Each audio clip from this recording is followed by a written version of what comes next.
Okay, so in this video we're going to be talking about function notation, and if you haven't done so already, there's a music video also on Moodle that's worth watching. It's just a basic slideshow, 5-minute slideshow that's got music in the background that takes you through kind of this introduction and does an excellent job of introducing what function notation looks like and how to solve it.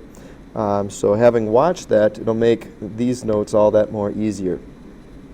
But anyhow, the first thing that you want to understand is when we see function notation, you're going to see this symbol, and we read that f of x. So don't read it f parentheses x, we always read that f of x. Now basically the whole purpose in having function notation is to set apart an equation. What I mean by that is this. Let's look at this example over here, the y equals 2x plus 8.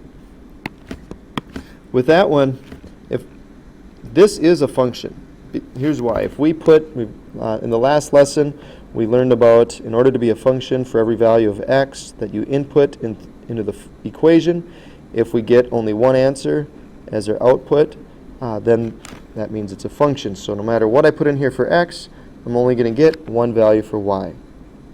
So we want to change how this looks, so that way just by looking at it we know that we've given it that special status of being a function. And what we do is we name the function anything you want, just like naming a kid. You can name a kid anything you want. But in this we're just going to name it with one letter in the alphabet. The most common is F, G, H, and K.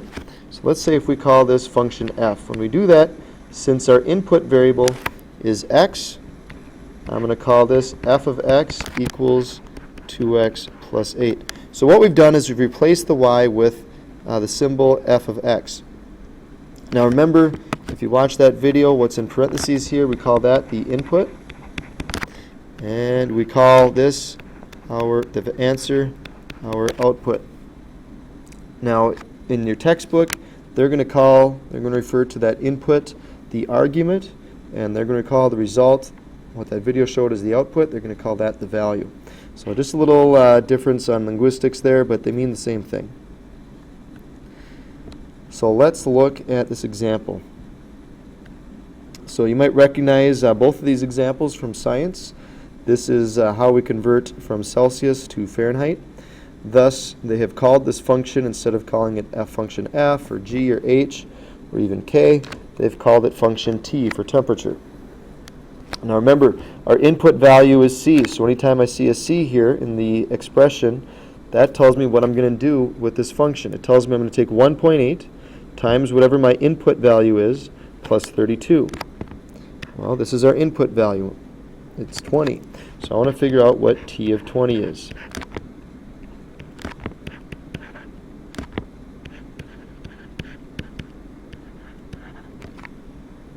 So what I do is I take, and I'm going to plug this into my calculator. If you take 1.8 times 20 plus 32, you're going to end up getting 68 as your answer. So the way we write this is t of 20 equals 68.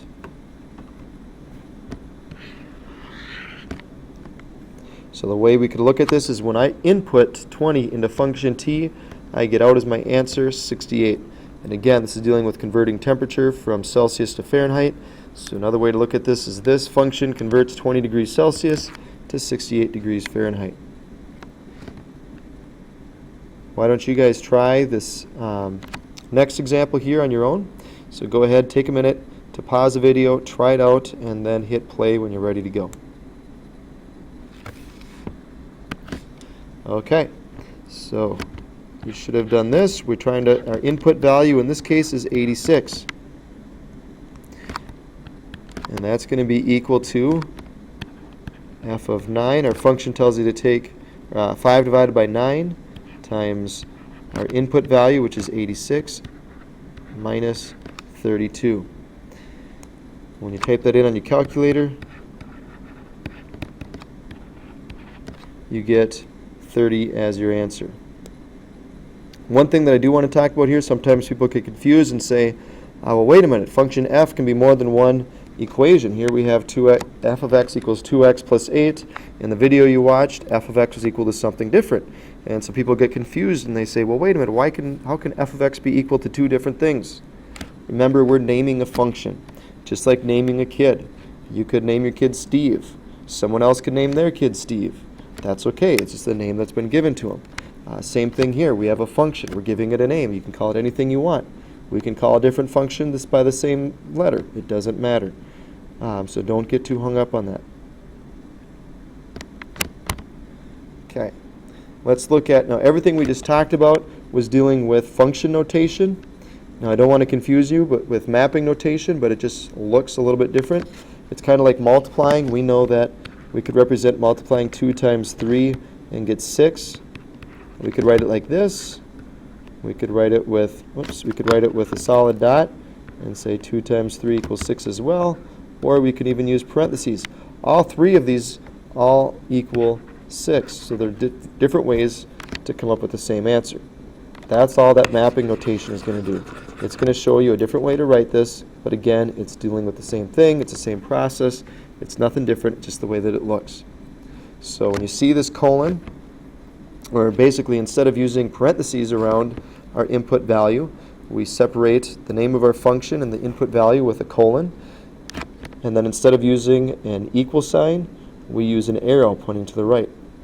So for the first example that we looked at, where we had t of c equals, if we wanted to use mapping notation, we would use t colon c, and then our arrow, and then the expression 1.8c plus 32.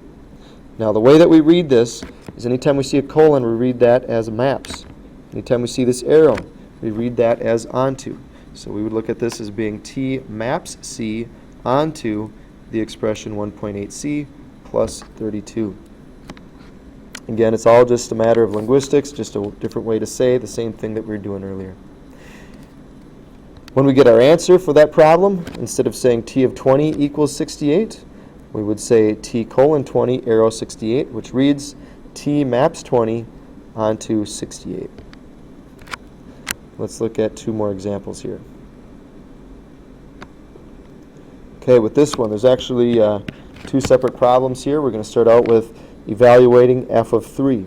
So let's look at what our function says. It says f maps x onto the square root of 5 squared minus x squared. Now remember, the expression tells you what you're going to do with your input value. So you're going to take the square root of 5 squared, or 25, minus whatever our input value is, squared.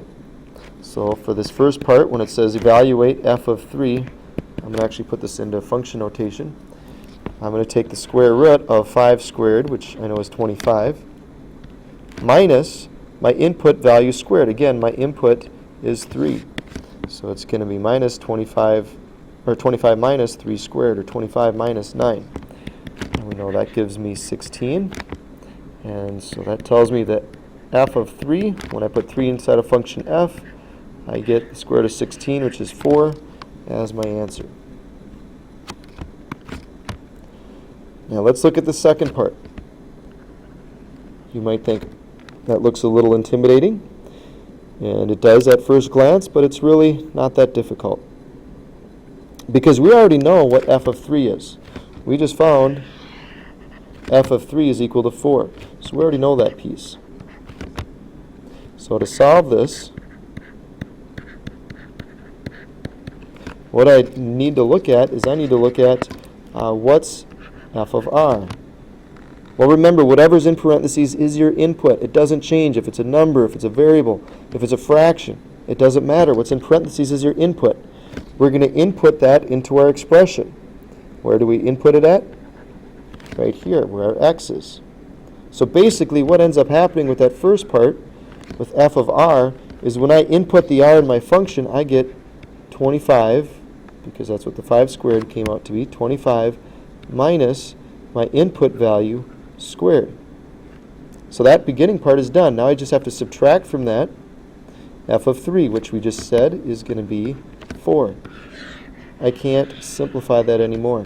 So my answer for f of r minus f of 3 is the square root of 25 minus r squared, all minus 4. Okay, we have one last example to do. Why don't you guys work this one out on your own, pause it, and hit play when you're ready to check your work.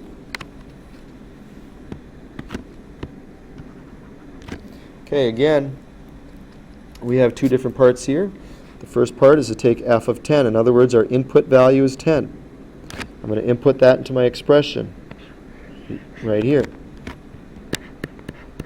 So I'm going to say f of 10 equals my input, which is 10, plus my input squared.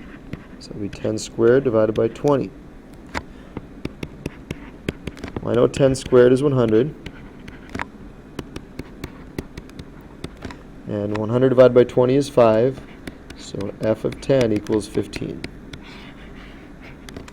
We just got that one. So I know now that when they ask me to find or take f of s plus f of 10, I know the value of f of 10 is 15, so I can make my work a little easier. Now I just have to figure out what f of s is.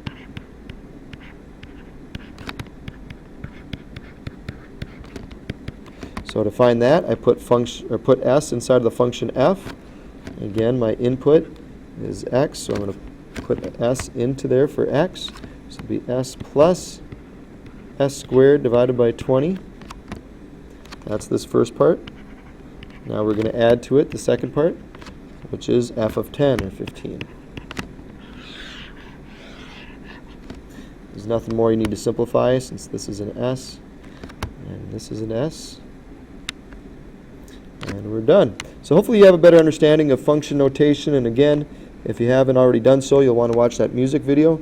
Otherwise, if you watched the music video to begin with and it didn't make a whole lot of sense to you, but maybe now things are starting to click, I would suggest watching it again, just to make sure you're clear on how this function notation works. Otherwise, good luck on your assignment.